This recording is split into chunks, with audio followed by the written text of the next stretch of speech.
Okay, so in the next couple of minutes, there'll be some stupidity. Sorry for that, but try and look out for the sensible part, which is to learn how to do a photo video thingy. I mean, I could show them how to do it with this one.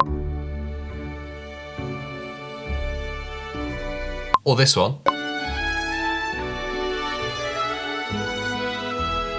That's what we'll use. Yeah. So we'll use. What I'm actually going to do is this one.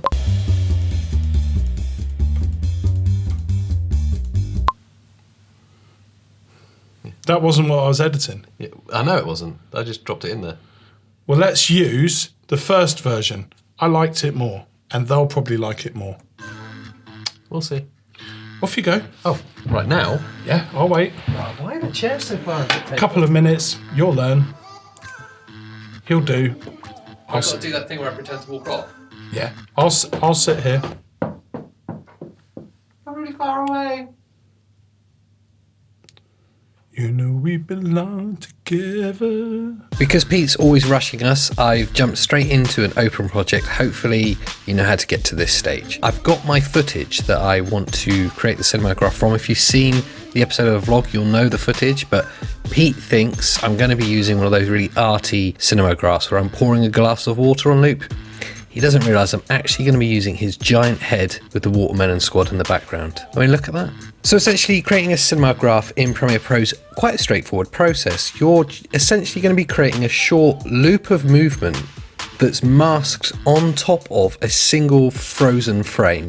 So you have the illusion of a photo with a small amount of movement in there. The key to getting it right is making sure that the movement is isolated, as in it's not obscured by anything, and that the rest of the frame looks convincingly like a photo. But in order to do that, you do have to record it as video. So that should be self-explanatory, but you need a video clip rather than photos. So anyway, I've dropped my footage into the timeline so we can get the edit started. The first task is to find the good frozen frame. So what we want to look for is a frame within this clip that looks good as a single frame, as a picture. So we want the main subject to be in focus and looking interesting. I've scrubbed through already and I can see that this is quite a good still frame, and I know that the movement in the shot's going to be in this portion here, so it's not totally obscured by him, and as a single frame that looks convincing as a photo. Once you found your good frozen frame, you're going to cut that, and that's going to be the start point of your Cinemagraph. What we now want to do, now we've got a frozen frame, is we're going to duplicate this video layer. So I'm just going to hold Alt on the keyboard,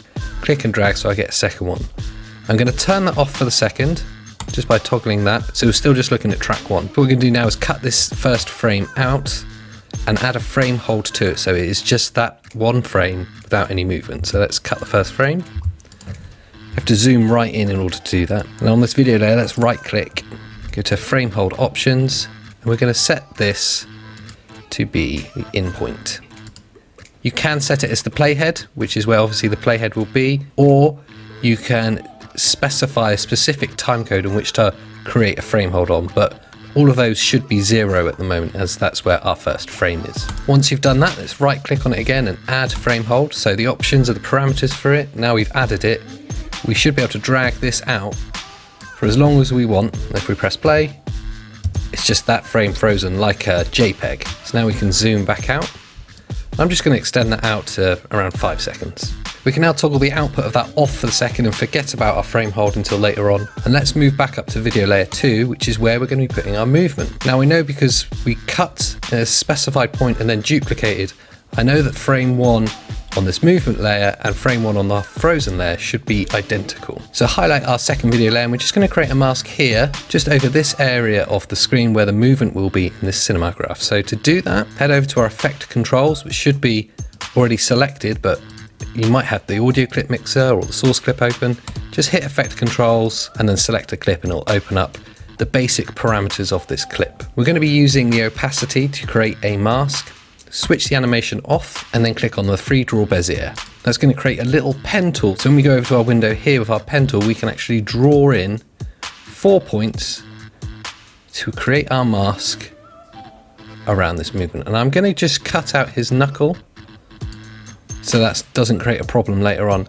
I know that the movement in this shot doesn't go lower than this point, so that little diagonal line there won't create an issue. But to be sure, just hit play and see how it looks. Now I can see that something happens on the screen here, so I'm going to have to stop this clip before then.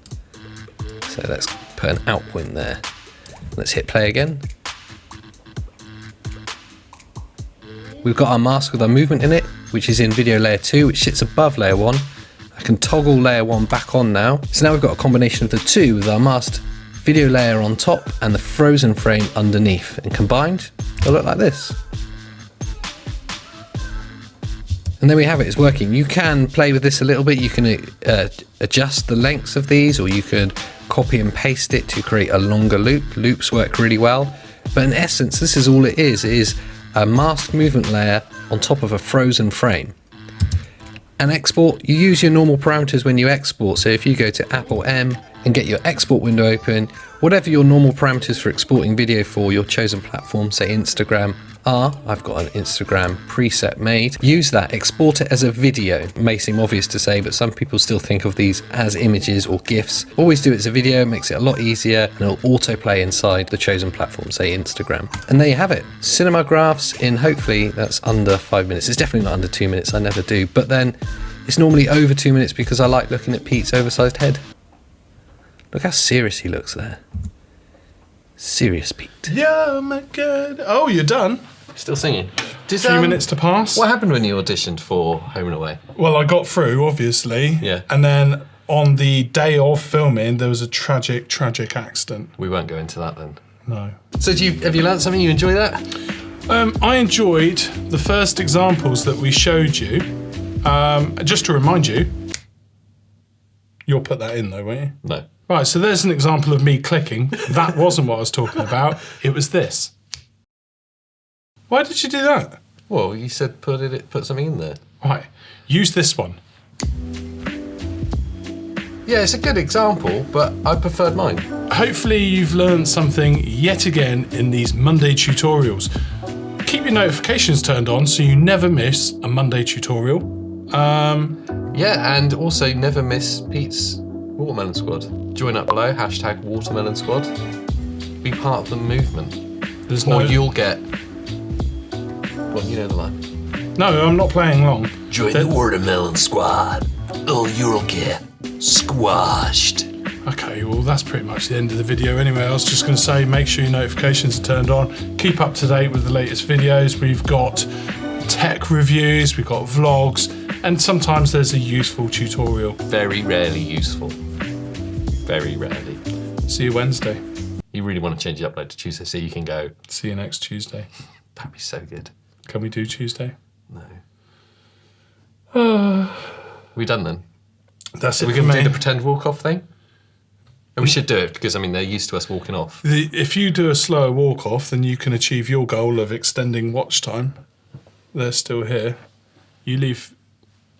You meant slow-mo, yeah? Yeah. The camera doesn't actually do slow-mo, so I've got to go slow myself. Okay, and I have to go slow as well. Yeah. Okay. Ready? Let's leave a short bit. Thanks for watching, and we'll see you next time. Was that good? Was that convincing? Well, leave Oh, then. all right. Leave. Yeah, leave. Slow. They're still watching. Goal achieved. Extra 20 seconds there. That's good. Yeah, see you next Tuesday.